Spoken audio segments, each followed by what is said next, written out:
Got to give a congratulations up to Drake and Partynexdoor.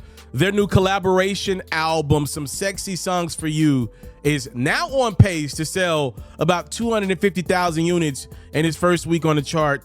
That will be another #1 for Drake, the 14th of his career. And congrats for Partynexdoor. This will be his first #1 album of his career. It's been a long time coming. So this album was tracking to do about 150,000 units in his first week on the chart. I counted it up myself. What happened was, give these OVO fans credit, in the midst of everything that happened between Drake and Kendrick in 2024, they just continued to stream the album. So Drake and P&D were breaking records on Apple, but the Spotify numbers were really low for a Drake album. A lot of fans were saying, yo, when I go on Spotify, I'm seeing Kendrick ads everywhere. I'm seeing Kendrick recommendations everywhere. And then obviously Drake filed a petition a few months ago against UMG and Spotify. So fans were starting to point towards that. But give these fans credit.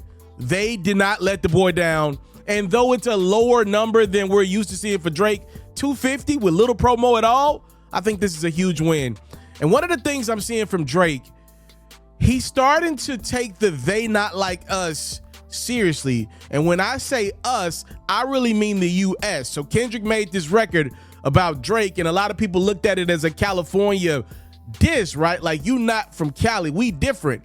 Well, I think Drake is looking at the us and taking it from a Canadian approach, and he's gearing his brand more towards out of the country stuff, right? We know he's doing a tour in Australia. Well, just announced this summer, Drake is going to be the first guy ever to go to the UK and do Wireless Festival 3 days in a row. Nobody's ever done that stretch, but Drake's going to do it. Night 1, he's going to do it with Partynexdoor and Summer Walker. Night 2, Drake's going to collab with the Mandarin. And then on night 3, he's closing that bad boy out with Burna Boy and Vibes Cartel. If you've been to Wireless Festival or seen any of the clips of it online, the crowd is crazy.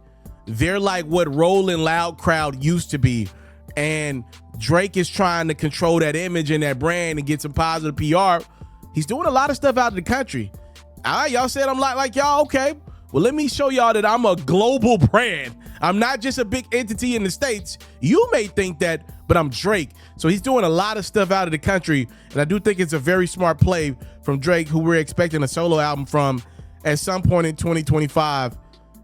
I saw a clip of Drake during one of his recent shows catching a DeMar DeRozan jersey that was thrown at him, and he threw the thing on the ground.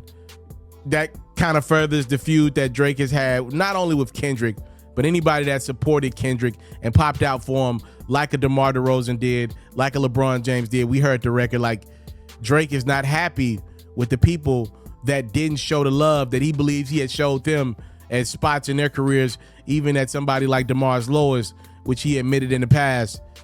Yeah, I feel like this was a plotted jersey. I feel like Drake had somebody throw a jersey at him, and he's just going for dramatic effect with it being DeMar DeRozan. You know, a lot of people are going to say, Drake, you continuously get even more aggressive towards people like LeBron with a record, or DeMar by throwing his jersey, but Kendrick is still dissing you. He just did it on the grandest stage in the country. If you're going to do all that, why not respond to the guy that started all of this, not everybody else? You're suing UMG, you're suing Spotify. Why not just respond to Kendrick? If you're still this angry about what everybody else did in response to Kendrick, why not you just respond to Kendrick? Nothing's stopping you from just going back at Kendrick unless you don't want that smoke again. Y'all let me know y'all thoughts. Congratulations to Drake, though. That's a big number. That's a big freaking number. And y'all know I don't play about my reporting. I told y'all his numbers were tracking lower than usual. And that's still true for a Drake album. But 250, man, them fans came up and showed out. And they're still doing it. By the way, the numbers in this Thursday, they're doing it. They are doing it. Their big one. They are doing their big one for the boy. All right. And congrats to P&D on his first #1. I'm out.